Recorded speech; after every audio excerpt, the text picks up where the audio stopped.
nome é Lilia, bem-vindos a mais um vídeo aqui no canal Li no Livro e hoje é dia da gente falar dos lidos de junho e julho.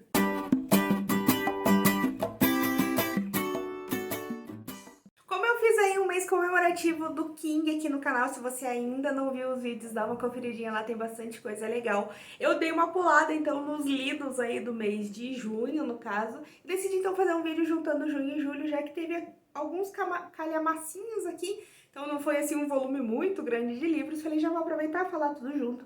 Espero que esse vídeo não fique tão longo assim, vou tentar dar uma corrida aí nas coisas para não ficar extremamente longo, mas se ficar, já peço desculpas de aí adiantado. E antes da gente ir então para os livros, não se esquece de se inscrever no canal se você ainda não é inscrito, também curtir, compartilhar, ativar o sininho para sempre receber coisas novas que tiver aqui no Li no Livro. E se você se interessar por qualquer um desses livros aqui, por favor, compre com o meu link, que ajuda bastante o canal.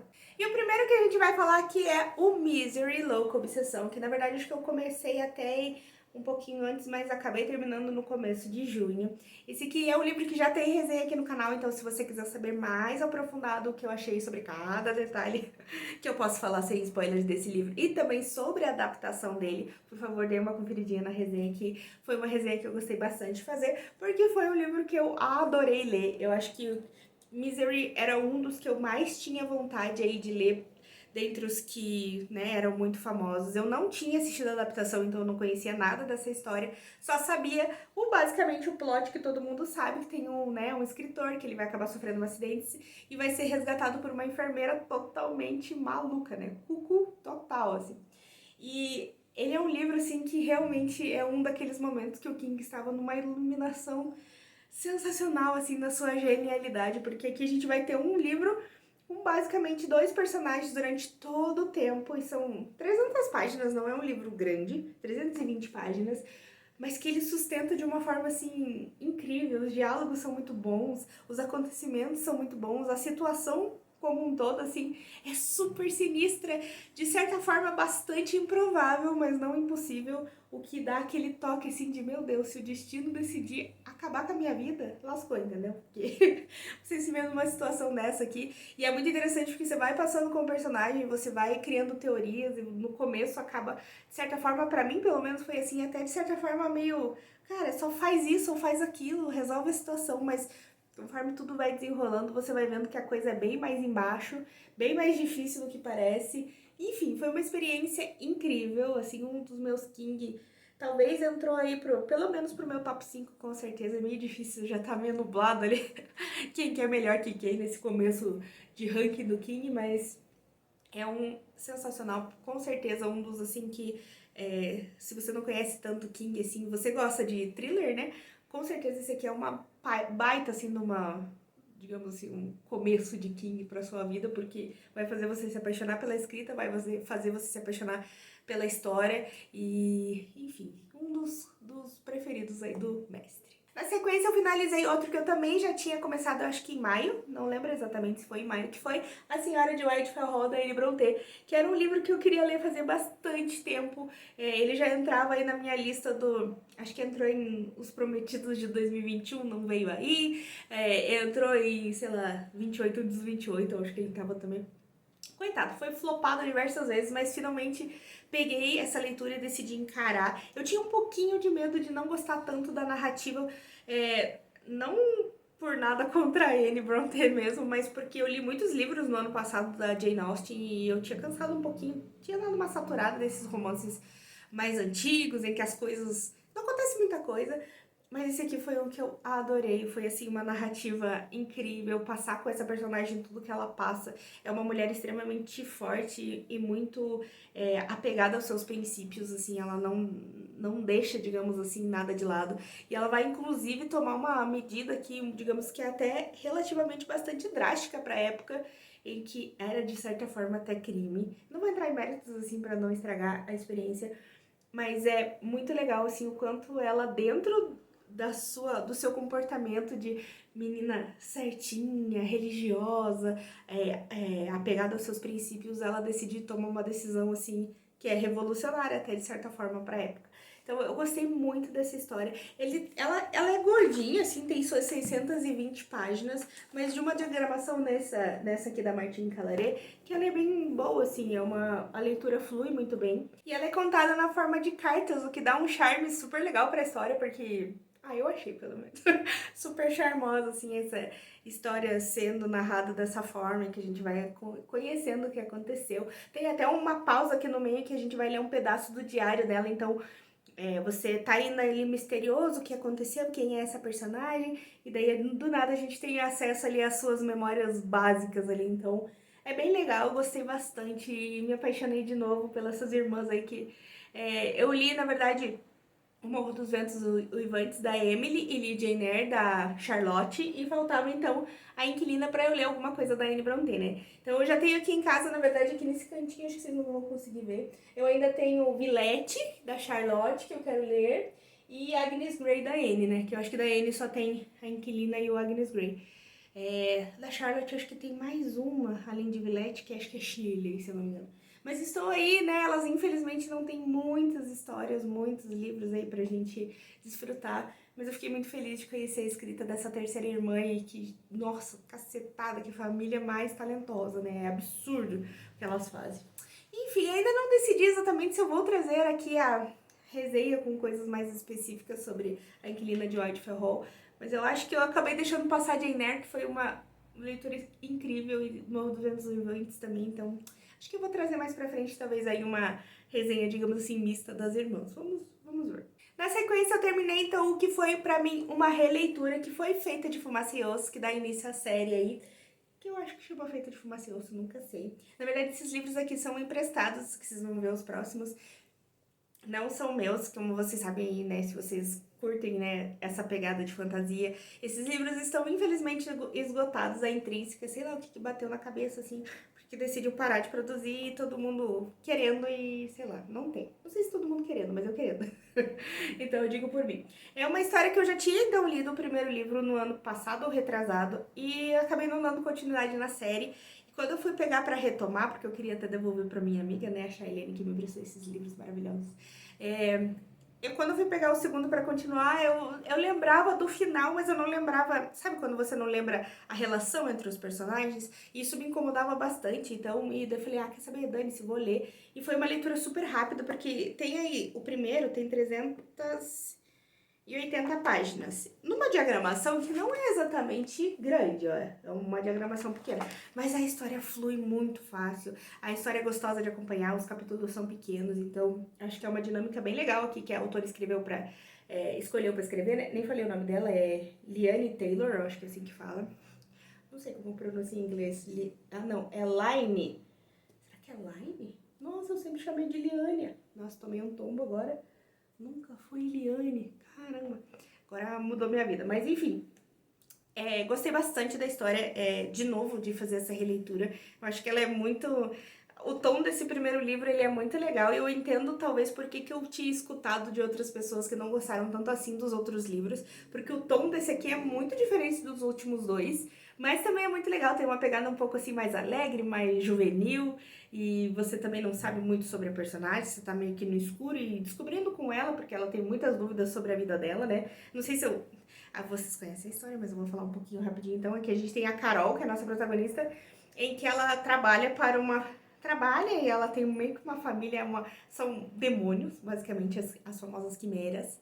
E ela trabalha caçando dentes, ela vai recolher dentes pelo mundo, então ela viaja para tudo que é lugar buscando esses dentes para essa família dela. E só que ela não entende de onde que ela veio, por que que ela tá ali. Quando ela pergunta sobre a vida dela, todo mundo fica meio assim, vago, não fala muito sobre. Então a gente vai realmente acompanhar a personagem aí se descobrindo, né? Porque ela tá justamente numa fase aí, numa idade de se descobrir, e descobrir o passado dela, a vida dela. Enfim, chuchuzinho demais, gostei demais. Eu acho que realmente esse aqui, ele mostra todo o potencial que a história tem e não deixa de ser divertido. Mas enfim, eu vou falar um pouquinho mais sobre os outros quando vier a vez deles, mas sem spoilers, não precisam ficar preocupados. Na sequência eu li então Os Estranhos, que foi aí pro clubinho do King, meu próprio clubinho do King, que foi uma leitura um pouco difícil. Eu já tenho resenha aqui no canal também, em que eu falo bem mais sobre tanto o livro quanto a adaptação. Mas foi uma história que eu esperava, não esperava muita coisa, porque tem muita gente que acha ruim esse livro, mas tem muita gente que favorita ele. Vai ter uma pegada aqui de alienígenas, assim, bem aquele clássico mesmo. A mulher topa com uma nave ali alienígena e vai começar a mudar não só ela, mas toda a cidadezinha em que está ali em volta dessa nave. E eu achei cansativo, desnecessariamente longo, um monte de coisa que vai pra lugar nenhum, um monte de viagem. Teve horas do livro que eu realmente queria só dropar ele, foi bem chato algumas partes. Mas a história como um todo, os grandes acontecimentos e, tipo, o corpo da história eu gostei bastante, gostei, achei que desenvolve legal, achei que tem acontecimentos marcantes, mas o problema é que, tipo, tem o dobro do tamanho que tinha que ter pra ele funcionar melhor. Então, não foi uma experiência super agradável, além de realmente não ter a versão física, então eu tive que ler no Kindle, numa versão talvez não tão boa, né, porque não tem mais essa edição é esgotada.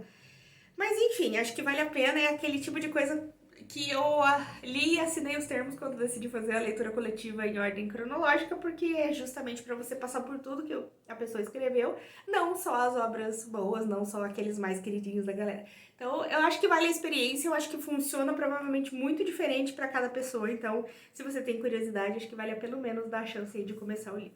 Na sequência, então, eu finalizei Dias de Sangue e Estrelas, que eu nunca lembro os nomes dos títulos, pra mim é Feita de Fumaça 1, 2 e 3, mas enfim, que foi uma leitura que realmente me surpreendeu, porque realmente o tom, assim, ele abruptamente ele muda, até porque no final do primeiro livro tem uma revelação muito bombástica e que vai mudar tudo que foi estabelecido no primeiro. Então, tipo, dá um 360 muito forte ali. E o tom que vai entrar esse livro aqui, ele é muito mais pesado, ele é muito mais adulto. Eu acho que traz problemáticas muito mais, assim, difíceis de resolver do que o primeiro.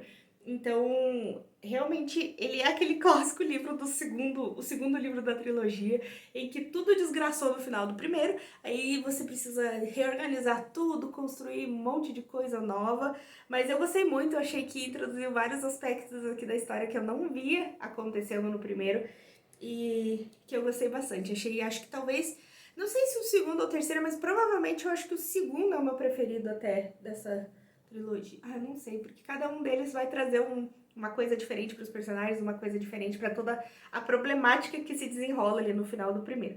Então, vale muito a pena, uma baita de uma continuação, acho que segue bem fiel. E pra eu, Lilian, digamos assim, mais adulta, né, lendo hoje uma pessoa adulta, não uma adolescente, eu gostei bastante. Na sequência, eu finalizei, então, Os Buddenbrook, do Thomas Mann, que era uma leitura que eu queria fazer há muito tempo. Desde que eu comprei esse livro, porque além de tudo, ele é muito lindo, maravilhoso, gordo. E sujo. Nossa, ele sujou demais depois que eu terminei. Não sei se porque ele ficou lá e... Claro, minhas cachorras também não ajudam muito, né? Porque eu tô lá sentada lendo, daqui a pouco passa uma, assim, passa um filete de baba, assim, no meu livro. Mas tudo bem, uma hora eu limpo ele. Ou não, né? Pra mostrar aí que eu li, né? Porque foi difícil. É, mas enfim, é uma leitura que eu queria fazer muito para conhecer Thomas Mann. Eu decidi começar pelos Buddenbrook e não pela Montanha Mágica, que eu chuto que seja o mais famoso dele, pelo menos é o que eu mais ouvi falar. Mas decidi porque justamente é o primeiro livro que ele escreveu, tem uma cara, assim, um tom bem de novelinha mesmo, que você acompanha a família por muitos anos, né? Inclusive tem um subtítulo que é A Decadência de uma Família, então você vai acompanhar ali desde o começo, em que tá tudo no auge, todos o pai, o avô e os netinhos pequenos, a gente vai acompanhar essas crianças crescendo, se tornando adultos, constituindo suas famílias, e a coisa com a famosa firma Buddenbrook degringolando, né, ao longo dos anos. Eu esperava um pouco mais, sinceramente, eu achava que eu ia gostar, assim, num nível clássicos que eu amo. Não foi que eu desgostei, mas eu acho que teve uma parte, principalmente ali se encaminhando pro final, que ficou muito chata pra mim, assim. Tem uma personagem aqui que eu gosto bastante e os outros é, tipo, muito meh, assim, não tem nada, assim, que se destaque. Como essa parte, assim, não ter grandes acontecimentos é uma coisa que geralmente eu espero dos clássicos. Quando eu vou ler um clássico, eu vou realmente pra... Eu acho que é muito mais sobre você apreciar o decorrer do livro do que realmente chegar num grande acontecimento. Claro, vai de clássico para clássico, de lugar para lugar, de tempo para tempo, mas realmente eu acho que essa história é sobre isso. E teve momentos que foi muito legal, que me surpreendeu, que foi por um caminho que eu não esperava, e teve momentos que realmente só foi, sabe? Pra mim ele foi tipo 700 páginas que no final principalmente pesaram essas 700 páginas, não foi muito assim rápido, mas em compensação, falando sobre a edição é maravilhosa. Eu adoro essa edição, apesar dela ser extremamente pesada e cansar meus bracinhos. A diagramação dele é grandinho. E foi legal para conhecer a escrita do Thomas Mann, entender a proposta e já estou assim bem mais agora animada e sei lá, como que eu posso dizer, mais inclinada a querer ler mais coisas dele. Desmistificou um pouquinho do que eu achava que poderia ser mais difícil de ler. Ele é super acessível, principalmente esse aqui, talvez os outros, né, deem uma pegada. E quero ler mais coisas dele, gosto de conhecer e entender um pouco mais sobre contexto e tudo mais. Eu não tinha lido nada de literatura alemã, pelo menos que eu saiba assim de cara de... Posso ter lido alguma coisa que o autor era alemão, eu não sabia, mas eu acho que não, e acho que é sempre legal expandir os horizontes. Então, foi aí um calhamacinho que entrou pra lista. Na sequência, eu finalizei um queridinho que entrou para a vida, A Metade Sombria, do Stephen King, que então é a leitura de agosto, isso. A resenha dele ainda não saiu aqui no canal, vai sair no final do mês. Estou aí preparando ela e pensando sobre tudo. Ele foi um livro que eu gostei bastante, foi um que entrou aí com certeza para os meus favoritos. Aqui a gente vai ter então um escritor que ele tem um pseudônimo que ele escrevia seus livros e ele decide acabar com esse pseudônimo, assassinar de forma fictícia, né? Pra parar de escrever livros sob esse pseudônimo e ele de repente cria vida de forma misteriosa. E é um livro que eu queria muito ler, sempre tive curiosidade, chamava bastante atenção o plot, e eu gostei do desenvolvimento dele, gostei da forma que ele acontece. Tem momentos assim que é o King pra mim, o King do auge, que você lê, devora, e você quer saber o que vai acontecer, você quer saber pra onde vai a história, e você devora, tipo, sei lá, capítulo atrás de capítulo. Pra mim funcionou muito bem, assim, principalmente a primeira metade do livro, que você tá descobrindo o que tá acontecendo. O final também foi bem satisfatório, do meu ponto de vista, só que quando eu paro pra pensar, pra falar dele, eu não sei se eu consigo transmitir tudo isso que eu quero falar na resenha em forma de exemplos, em forma de análise. Vamos ver, né? Eu já escrevi a resenha dele e vou gravar, então vou entrar mais em detalhes. Se vocês quiserem saber, esperem o vídeo de resenha. E também vou falar da adaptação, que teve uma adaptação aí bem bacaninha. Na sequência, por zero motivos, me deu um circo-tico, porque de repente falei, meu Deus, eu ainda não li Dostoiévski, eu preciso ler, assim, por nada, ninguém, exatamente ninguém, eu fui lá, preciso. E como vocês sabem, eu sou a pessoa das leituras em ordem cronológica, que eu já tinha adquirido os 6 primeiros romances do Dostoiévski, não sei se é pra chamar de romances, porque tem uns que são meio pequenininhos, mas... Enfim, e daí eu decidi pegar Gente Pobre, que foi o primeiro livro que ele escreveu. E bateu a febre, assim, falei, meu Deus, eu não li nada, eu preciso. E essa história aqui, ela tem 180 páginas, então ela é bem curtinha e foi uma experiência extremamente legal, muito legal mesmo. Quando você lê um russo, assim, ele é uma puxada da realidade muito forte, pelo menos pra mim sempre é. Você tá ali lendo histórias de legal, de cotidiano, de terrorzinho do King, não sei o que, de repente, literatura russa, assim, dá uma mudada radical, assim, no que você tá lendo, no que você tá vendo, nas suas percepções do mundo. Então, eu gosto bastante, adorei a escrita do Dostoiévski, que me prendeu muito mesmo. Essa história aqui vai ser sobre, basicamente, um senhor de idade pobre, que mora num lugar, assim, bem pobre, e ele tá trocando cartas com uma menina, uma mocinha, assim, né, que mora ali também, que também uma família órfã, né, meio pobre. Enfim, eles levam uma vida meio lascada ali, eles trocam cartas conversando sobre a vida, super sobre o cotidiano. E é muito legal de você acompanhar, de você ver as reflexões, assim, de você ver um pouco da época refletida ali mesmo naquele momento, o ponto de vista daquelas pessoas. E eu, assim, eu não sou uma pessoa que super conhece a literatura russa, porque eu só tinha lido Dostoiévski, o Tolstói, né, o Dostoiévski foi o segundo. Eu não conheço sobre a história da Rússia, sou muito ruim, na época da escola eu achava muito legal, mas eu saía da sala e esquecia tudo. Então, assim, eu não manjo muito de contexto, mas eu gosto muito de fazer paralelos com o que está sendo mostrado aqui, com o que a gente vive hoje, com coisas que mudaram, coisas que não mudaram, o que é totalmente, assim, particular da Rússia, o que não é tanto, assim, né, ainda dá pra se ver hoje em dia aqui. Então, foi uma experiência muito legal, eu já me apaixonei. E daí bateu paranoia, porque eu fui e comprei o livro que é a biografia do Dostoiévski. Então, a minha ideia é justamente lendo em ordem cronológica e lendo a biografia junto, para ter todo esse panorama, conhecer um pouquinho mais da vida dele, entender os motivos, entender o contexto, entre diversas coisas, né? E eu não sei ainda se eu vou trazer resenha aqui pro canal desse livro, porque as pessoas, elas ficam meio chateadas quando você não fala sobre todos os detalhes da literatura clássica. Então, não sei se estão com paciência aí, né, pra aguentar essas coisas, mas... E também nem sei se eu sou uma pessoa que agrega muito, assim, né? Mas eu sempre penso em, né, incentivar pessoas que às vezes não pegam pra ler, porque acham que vai ser difícil, porque, sei lá, acha desafiador, e às vezes é bom a gente desmistificar toda essa coisa em volta dos clássicos. Enfim, foi muito lindo, maravilhoso. Talvez venha a resenha aí, talvez não, veremos. Na sequência, então, eu finalizei a trilogia com Sonhos de Deuses e Monstros. Acho que é isso. Que foi uma finalização muito legal. Eu achei, assim, que realmente tudo que ela construiu, ela consegue fazer jus às histórias dos personagens. Porém, entretanto, contudo, a gente vem se preparando desde o começo do segundo livro para o desfecho de uma guerra aqui no final, que, né, não é segredo para ninguém, que as quimeras e os anjos têm ali uma tretona. E a coisa vai desencadear numa guerra específica que vai acontecer aqui no final e que, para mim, me decepcionou muito, muito, assim, sabe? Esse desfecho. Não que tenha sido ruim, não que tudo que aconteceu seja, digamos assim, o final.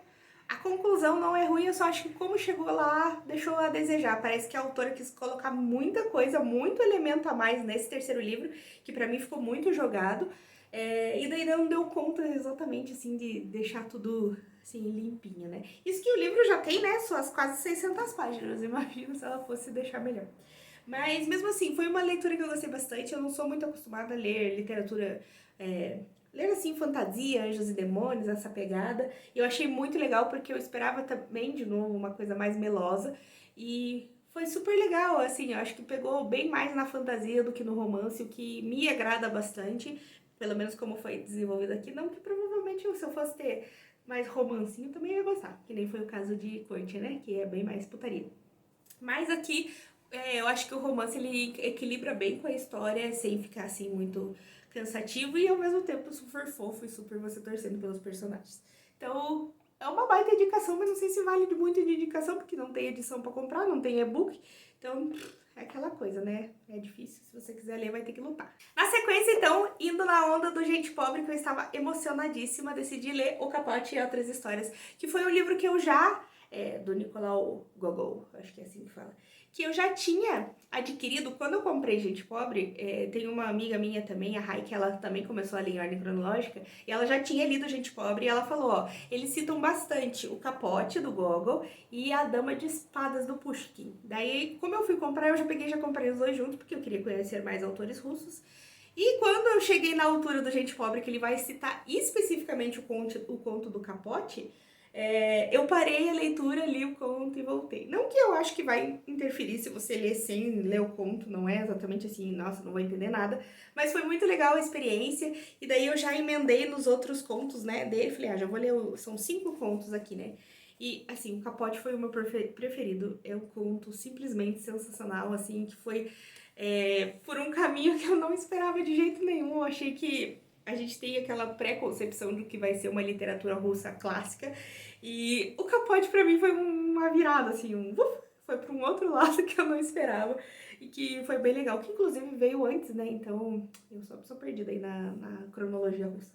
Mas foi muito legal, e tem outros 4 contos. Os 3 primeiros foram muito legais, gostei bastante. Uma pegada bem, assim, fantástica, mas no mundo terreno. Enquanto que os últimos 2, ele é bem mais folclórico, com criaturas, coisas diferentes. E eu não esperava essa pegada de jeito nenhum, então foi bem, bem, bem legal. Cada história aí trouxe seu que é a mais. Eu tive um pouquinho de dificuldade quando chegou o 4º conto, que é essa pegada mais folclórica, porque eu tava esperando uma coisa dos outros e de repente começou a viajar, viajar, viajar, assim. E criaturas e coisas e não sei o quê. Inclusive, tipo, só pra dar um exemplo, né, nesse conto em específico, o diabo rouba a lua. Então é uma coisa assim o quê? Até você calibrar e entender a proposta do conto, mas foi simplesmente fantástico. Quero ler muito mais coisas do Gogol e eu fico muito feliz que do nada assim eu li Dostoiévski, que eu não tinha lido, e daí do nada eu li Gogol, que eu também não tinha lido, então já tenho 3 escritores russos aí pra conta. Não sei se eu vou fazer resenha aqui desse aqui também, pensando mais assim, incentivar na leitura, talvez eu faça, mas aquela coisa, né? O mesmo problema da gente pobre. E por último, mas não menos importante, O que Alice Esqueceu, da Liane Moriarty, que foi o último livro que, na verdade, o Capote e Alice eu acabei lendo no começo de agosto, eu finalizei no começo de agosto.